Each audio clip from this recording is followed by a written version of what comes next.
My ex contacts me every 4 months. Not roughly or approximately, every 4 months, almost to the week. Like there's a calendar reminder on her phone that says, time to check if he still picks up. She did it again this week. And I'm telling you right now, she'll be back in either October or November. I'll explain how I know the exact month in a moment. Today, I'm breaking down what this behavior actually is, why it runs on a schedule, and why the message is always bait with no payoff. And the uncomfortable part, why it almost always works every single time. If you have an ex who circles back like a comet, this episode is going to feel like I'm reading your texts. Here's what happened. She called me out of the blue. I didn't pick up. I never pick up. So she leaves a message. She has information about some eyeglasses I might be interested in, and she's been thinking about things lately, and she wanted me to know that I was right about a couple of things. What things? Doesn't say. What information about the glasses? Doesn't say. Just, I have something for you. If you want it, you know how to reach me. Now, if you've never dealt with this pattern, this sounds almost sweet, like she's thinking about you. She admits you were right. She's got a little errand-sized reason to reconnect. But let's look at what's actually happening in that message. There's no information. There never was going to be any information. If she actually had something to tell me, she would have told me. That's what having something to tell someone looks like. It fits into a voicemail. You were right about X. Done. 11 seconds. Instead, the information is dangled because the information isn't important. The phone call's the important part. The message is engineered, so the only way to resolve it is for me to close the distance. She knows I'm not picking up her call. She creates the opening, but I have to walk through it. If I call, she gets connection without ever really asking for it. If I don't, well, she never really risked anything anyway. That's the whole trick. Zero risk intimacy. Heads, she wins. Tails, well, in her head, she wasn't actually playing anyway. And keep something in mind while I break this down. I'm not describing this from above it. I'm in it. That part's coming up. But here's where it gets textbook. 4 months ago, almost exactly, she emailed me. She said she'd be in my neighborhood and wanted to walk the dog with me. I saw the message too late for the walk, but I sent back something genuinely warm, apologized for the timing, and hoped she was doing great. Said it was good to hear from her. Friendly, adult, door wide open. You know what she did with that? Nothing. No reply, not one word.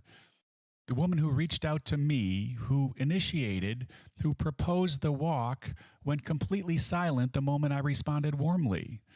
And then 4 months of nothing. Then this week, a phone call about eyeglasses, no mention of the last exchange, no acknowledgement of it ever happening. Clean slate, circling back like it was someone else. Now, if you're thinking, that makes no sense, why pursue you, then vanish the second you're nice to them? You're thinking like a sane person. However, that's not going to help you here because you've just met avoidant attachment.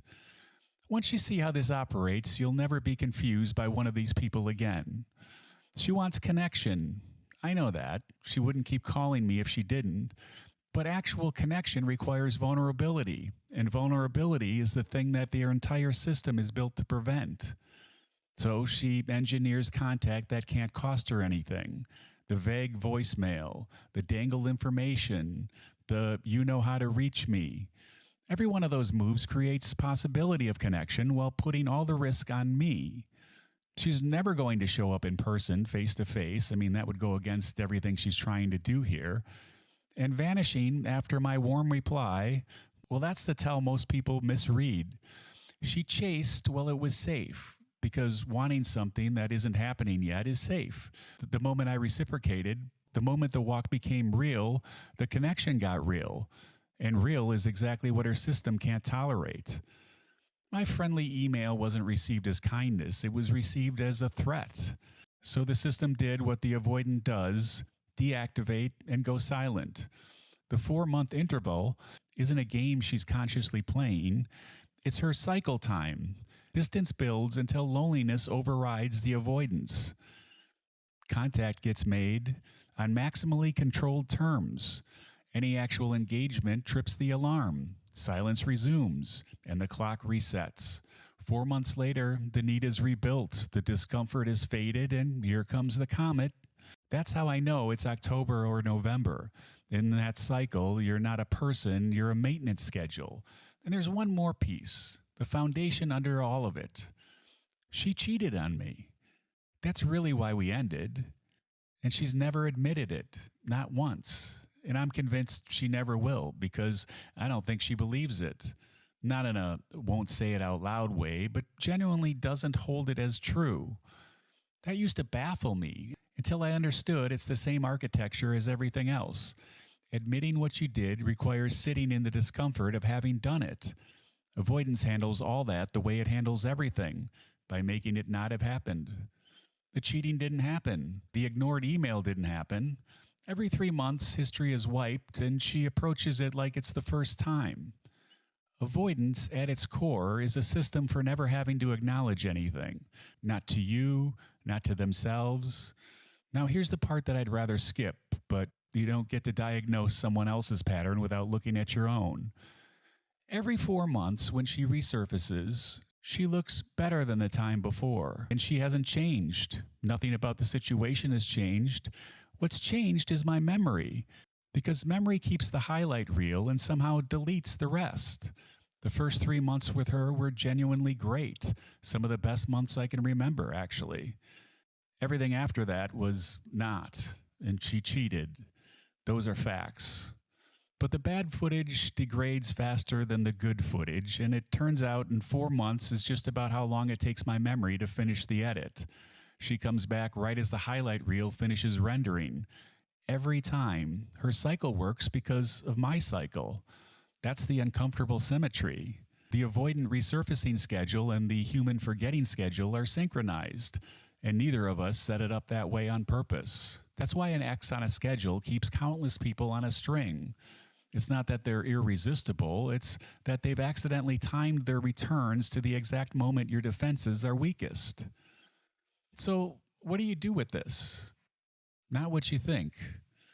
I'm not telling you to block them. For a lot of people, it just adds drama to a dynamic that feeds on it. The point is recognition. 3 things. 1, if a message can only be resolved by you making the contact, it's not communication, it's a lure. Real information arrives complete. Call me, I have something to tell you, from someone with this history is not them having something to tell you. It's a test of whether the string still works. 2, watch what they did with your last genuine response. Not what they said, but what they did. I gave a warm, open reply 4 months ago, and that was met with total silence. That's not ambiguous. That is the answer. The next contact doesn't erase it. Contact only exists because avoidance already deleted it on her end. Don't let their deletion become yours. 3, know your own 4-month problem. Whatever your interval is, know the timeline on which your memory finishes editing someone into something they weren't. The moment they look better than you remember is precisely the moment to go back to the facts. Not the feelings, but the facts. Mine are everything after month 2 or 3, and the cheating she'll never acknowledge. Facts don't degrade, only feelings do. So here's where I landed. She'll be back in October or November when she realizes all the guys she's been with are garbage. There'll be a message. It'll contain almost nothing. It'll require a phone call to resolve, and it won't mention this round or the round before or the round before that, because in her head, none of those rounds exist. I won't be angry about it. You don't get angry at a cycle for running, but I won't pick up either. Because the thing she doesn't understand, the thing avoidants never understand, is that silence on my end isn't a move in the game. It's not a distance-creating desire. It's not me waiting her out. It's just the answer. I've seen this play out. I know it's cycle time, and I know my own. And the information that mattered would have fit into a voicemail. Yeah.